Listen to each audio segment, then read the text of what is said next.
हाथ तियारी सजना साग भजा साग कहले प्रायतः लोक मैंने नाक टेकी दियंती मात्र यह एमिति पनीपरिबा जार पत्र फूल एवं फल मध्य आमे माने खाइता मुख्यतः यह पखाड़ संगे बहुत स्वाद लगी थाए। सर्वप्रथमे बो बारी सजना साग तोली आनी ताकू भल भाबरे बाछि देला।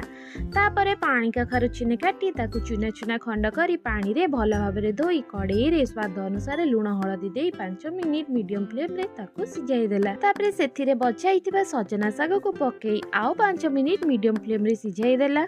अन्य एक पात्र को काढ़ी देई कड़ेई रे टिके सोरिष तेल नहीं तेल गरम हेबा परे सेथिरे सुखिला लंका जीरा छेचा रसुण आउ किछि पियाज गोला पकाई ताकू 2 मिनिट पर्यंत भाजी देला। परे सिझा जाइथिबा सजना साग पानी कखारु को भल भाबरे गोळाई 2 मिनिट पर्यंत फ्लेम रे भाजी नबा परे गरम गरम परसी देला। मते तो सजना साग बहुत ही भल लागे। तबे एतिकी रे मु रहूची देखा नुआ वीडियो रे।